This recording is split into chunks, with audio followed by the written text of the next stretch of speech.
स्वागत है आपका आपके अपने YouTube channel Arihant Hindi education में। यदि आप मेरे चैनल पे नए हैं तो प्लीज़ मेरे चैनल को सब्सक्राइब करें, लाइक करें, शेयर करें और कमेंट्स भी करें। तो चलिए बढ़ते हैं आज के विषय की ओर। बच्चों, आप लोग आज हिंदी विषय के अंतर्गत उन्हें प्रणाम कविता का हिंदी व्याख्या देखेंगे, जो कि सोहन लाल द्विवेदी जी द्वारा लिखा गया है। सोहन लाल द्विवेदी का जीवन परिचय इसी के डिस्क्रिप्शन में लिंक दिया हुआ है, आप चाहे तो उसे भी देख सकते हैं। बहुत ही आसान तरीके से बताया गया है। चलिए पाठ का हिंदी व्याख्या देखते हैं। भेद गया है दीन अश्रु से जिनका मर्म, मुहताजों के साथ न जिनको आती शर्म, किसी देश में किसी वेश में करते कर्म, मानवता का संस्थापन ही है जिनका धर्म। तो बच्चों, जब भी आप इसका हिंदी व्याख्या करें तो संदर्भ जरूर लिखें। तो प्रस्तुत काव्य पंक्तियाँ हमारी पाठ्य पुस्तक हिंदी काव्य के उन्हें प्रणाम शीर्षक कविता से लिया गया है। यह कविता कवि के काव्य संग्रह जय भारत नामक पाठ्य पुस्तक से ली गई है और इस कविता के रचयिता प्रमुख गांधीवादी कवि सोहनलाल द्विवेदी जी हैं। तो सारे पाठ में यही संदर्भ प्रयोग किया जाएगा।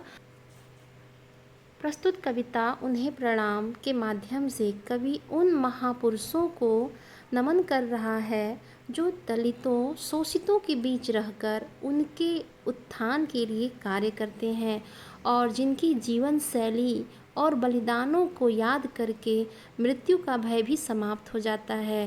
ऐसे व्यक्ति जो पीड़ित मानवता को हमेशा सुखी बनाने के लिए तत्पर रहते हैं और ऐसे लोगों को प्रणाम कवि कर रहा है जो जिनका जीवन लोभ और स्वार्थ से दूर रहा है और जो देश के लिए हंसते हंसते फांसी के फंदे पर चढ़ गए हैं।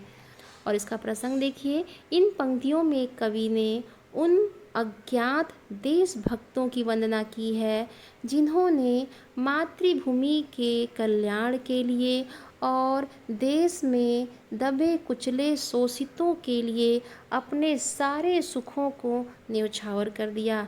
कवि कह रहा है, भेद गया है दीन अश्रु से जिनका मर्म। यहाँ देखिए बच्चों, मर्म शब्द का अर्थ होगा हृदय। दीन अश्रु यानी कि दुखियों के आंसू से। भेद गया है यानी छेद कर दिया है। मुहताजों, देखिए यहाँ मुहताज शब्द का अर्थ होगा दूसरों की दया का अभिलाषा करने वाले। और संस्थापन, इस शब्द का अर्थ होगा स्थापित करना।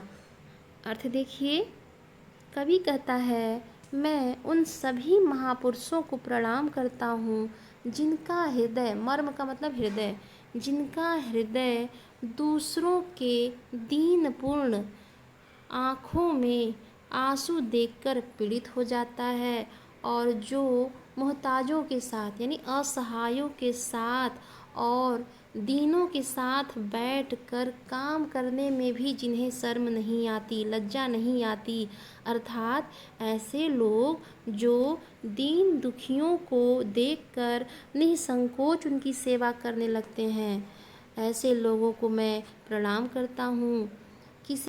किसी देश में किसी वेश में करते कर्म और वे हर परिस्थिति में हर जगह हर तरीके से केवल दीनहीनों की सेवा में लगे रहते हैं। मानवता का संस्थापन ही है जिनका धर्म। संस्थापन शब्द का अर्थ होगा स्थापित करना और जिनका प्रमुख कार्य केवल मानव सेवा में लगे रहना और उन्हीं के मानवीय गुणों की स्थापना करना ही उनका धर्म है और उनका लक्ष्य है। ज्ञात नहीं है जिनके नाम उन्हें प्रणाम सतत प्रणाम। और ऐसे महापुरुष जिनके नामों का भी पता नहीं है क्योंकि वे प्रसिद्धि से दूर रहकर मानव की सेवा में लगे रहते हैं, ऐसे महापुरुषों को मैं बार बार प्रणाम करता हूँ। दीनहीनों की सेवा में लगे रहने वाले पुरुष हमेशा वंदनीय होते हैं और मानवता की सेवा करने वाले प्रसिद्धि की चाह नहीं करते।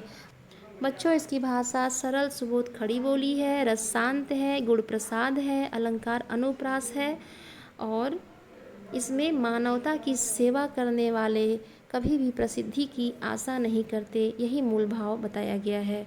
आगे देखिए, कोटि कोटि नंगों भिखमंगों के जो साथ खड़े हुए हैं कंधा जोड़े उन्नत माथ। कवि उन लोगों की वंदना कर रहा है जो संसार के कोटि, कोटि शब्द का अर्थ होगा करोड़ों, करोड़ों नंगे, भूखों और भिखमंगों के साथ रहकर जो उन्हें सहारा देते हैं और उनके साथ कंधे से कंधा मिलाकर चलते हैं और चलने के साथ ही उन्नत माथ अर्थात कंधे से कंधा मिलाकर चलने में उन्हें गौरव महसूस होता है। उन्नत माथ मतलब वो अपने को गौरवान्वित महसूस करते हैं। शोषित जन के पीड़ित जन के कर को थाम, बढ़े जा रहे उधर जिधर है मुक्ति प्रकाम। वे लोग समाज के शोषित पीड़ित लोगों के हाथों को थाम लेते हैं और उनका हाथ थामकर उधर चले जाते हैं जिधर उन लोगों के मुक्ति का मार्ग है, अर्थात ऐसे उन लोगों का हाथ पकड़ के चलते हैं जहाँ उनके दुखों से उन्हें पूरी तरह से मुक्ति मिल जाती है। ज्ञात और अज्ञात मात्र ही जिनके नाम, वंदनीय उन सत्पुरुषों को सतत प्रणाम। कभी आगे कह रहा है ऐसे कुछ सत्पुरुषों के नाम लोगों को ज्ञात हो जाते हैं और कुछ लोगों के नाम तो पता भी नहीं चलते। ऐसे ज्ञात और अज्ञात सभी महापुरुषों को जो कि वंदना के योग्य हैं, कवि उन्हें श्रद्धा भाव से बार बार प्रणाम करता है क्योंकि वे लोग वंदनीय हैं जो दीन दुखियों के बीच में रहकर उनकी सेवा करते हैं। यहाँ कवि ने महात्मा गांधी जैसे पुरुषों की भी वंदना की है जिन्होंने दलितों और शोषितों के बीच बिना किसी लज्जा के साथ बैठते थे और उनको प्रेम से आदर भाव देते थे। बच्चों, भाषा शुद्ध साहित्यिक खड़ी बोली, रस वीर रस है, गुण ओज है, अलंकार अनुप्रास पुनरुक्ति प्रकाश है। आगे देखिए, जिनके गीतों के पढ़ने से मिलती शांति, जिनकी तानों के सुनने से झिलती भ्रांति, छा जाती मुखमंडल पर यौवन की कांति, जिनकी टेकों पर टिकने से टिकती क्रांति। अर्थात बच्चों इसका प्रसंग देखिए, कवि ने इन पंक्तियों में उन सभी गीतकारों और संगीतकारों की वंदना की है जिनके गीत देश के जन साधारण के हृदय को उत्साह एवं बलिदान की भावना से प्रेरित करते हैं। इसका अर्थ देखिए, द्विवेदी जी कहते हैं कि वे गीतकार, संगीतकार एवं साहित्यकार हमारे लिए परम वंदनीय हैं, जिनके गीतों को, कविताओं को पढ़ने और सुनने से हमारे मन को शांति मिलती है, जिनकी तानों के सुनने से झिलती भ्रांति और उन कवियों के गीतों की ताने हमारे मन के भ्रम को नष्ट करती हैं। छा जाती मुखमंडल पर यौवन की कांति, कवि आगे कह रहे हैं उनके स्वर मुरझाए हुए चेहरों पर जवानी की चमक उत्पन्न कर देते हैं। तात्पर्य यह है कि उन गीतकारों के गीत देशवासियों के हृदय में उत्साह भरते हैं, जिनकी टेकों पर टिकने से टिकती क्रांति। कवि आगे कह रहे हैं जिनके गीतों की टेक, यहाँ टेक शब्द का अर्थ है कि कोई गीत जिसकी एक स्थायी पंक्ति होती है उसको टेक बोलते हैं। जिनके गीतों की टेक अर्थात इसकी स्थायी पंक्ति मन में क्रांति की भावना को स्थायी बना देती है। तात्पर्य यह है कि उन गीतकारों के उत्साहवर्धक गीत को सुनकर देशवासियों के हृदय में क्रांति की भावना स्थायी होती है। ऐसे कवि परम वंदनीय है, ऐसे गीतकार परम वंदनीय हैं। आगे देखिए, मरण मधुर बन जाता है जैसे वरदान, अधरों पर खिल जाती है मादक मुस्कान। कवि उन्हीं कवियों और गीतकारों के बारे में आगे कहते हैं कि उन्हीं के गीतों और संगीत की प्रेरणा से प्रेरित होकर देश के युवक मृत्यु को अभिशाप न समझकर वरदान समझ लेते हैं और हंसते हंसते अपने प्राणों का न्यौछावर कर देते हैं और मृत्यु को सामने देखकर भी वे जरा भी नहीं डरते, बल्कि उनके होठों पर एक मादक, यहाँ मादक शब्द का अर्थ होगा मनमोहिनी, मनमोहिनी मुस्कान बनी रहती है।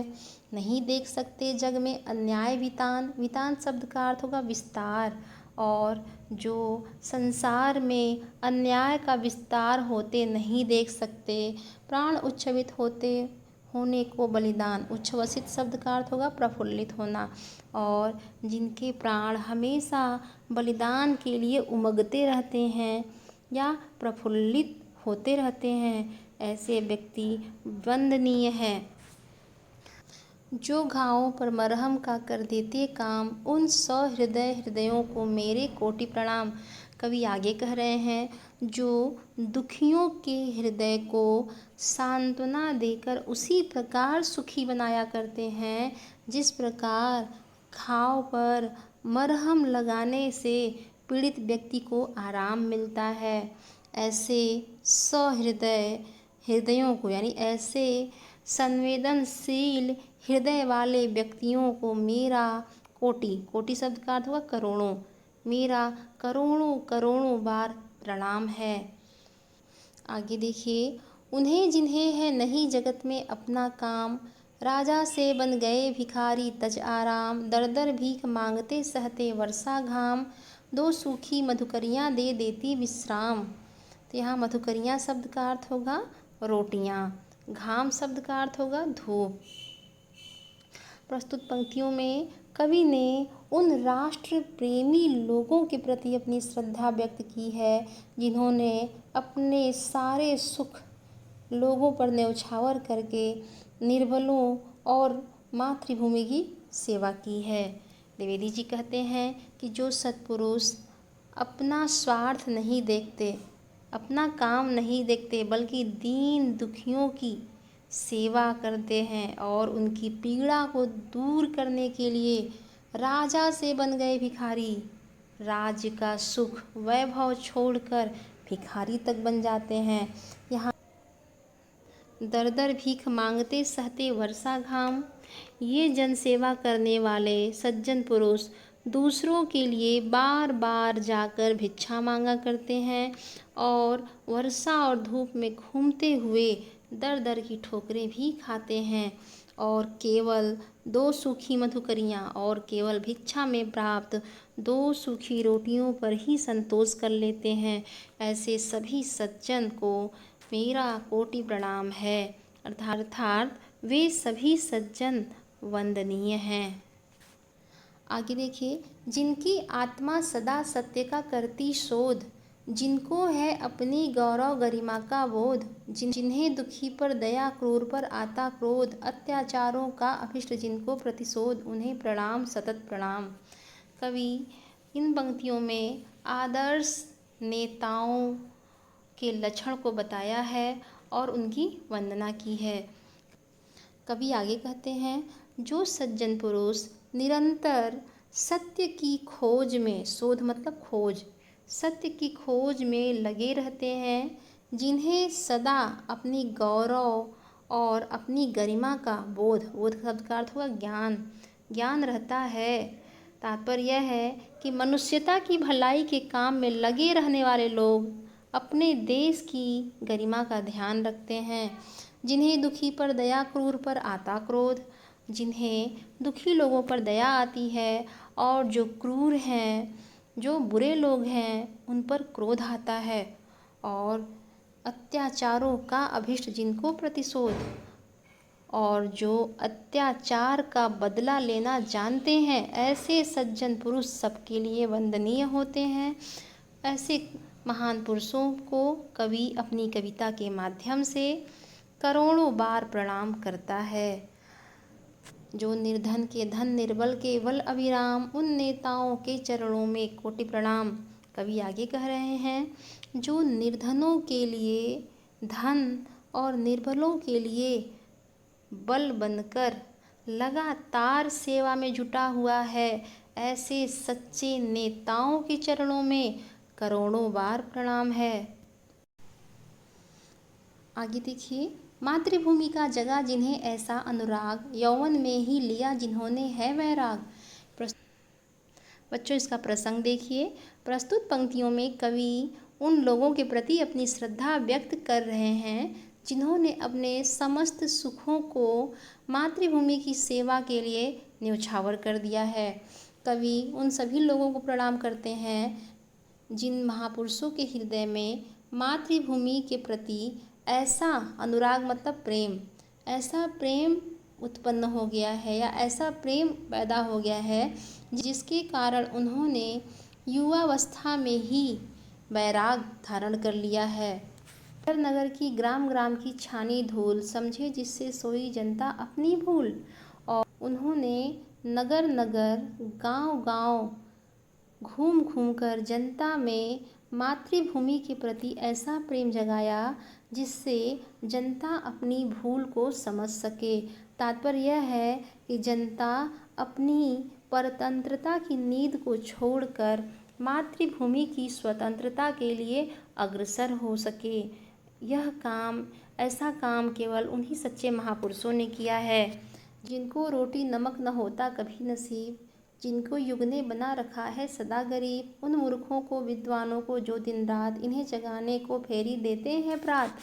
कवि आगे कह रहे हैं कि जिन लोगों को समाज ने इतना गरीब बना दिया है कि उन्हें पेट भरने के लिए नमक और रोटी तक नसीब नहीं होती, और उन मूर्खों को, विद्वानों को, अर्थात वे अज्ञानी और मूर्ख ही बने रह जाते हैं। इनको ज्ञान देना और इनमें जागरूकता पैदा करना ऐसे वैसे का काम नहीं है, लेकिन जो विद्वान ऐसे मूढ़ों की अज्ञानता दूर कर उनमें जागरूकता भरने के लिए दिन रात चक्कर लगाते हैं, निश्चय ही वे पुरुष वंदनीय हैं। उस स्वदेश के स्वाभिमान को कोटि प्रणाम। कवि आगे कह रहे हैं कि वे सत्पुरुष देश के स्वाभिमान है और देश को उन पर गर्व है। ऐसे लोगों को कवि बार बार, करोड़ों बार प्रणाम करता है। आगे देखिए, जंजीरों में कसे हुए सिंह कछों के पार, जन्मभूमि जननी की करते जय जयकार। तो कठिन शब्द क्या देखिए। सिंह कछों शब्द का अर्थ होगा जेल के अंदर, टेक शब्द का अर्थ होगा संकल्प। कवि ने उन वीरों को यहाँ नमन किया है जिन्होंने जेल में बंद रहकर भी अपना और अपने देश का नाम रोशन किया है।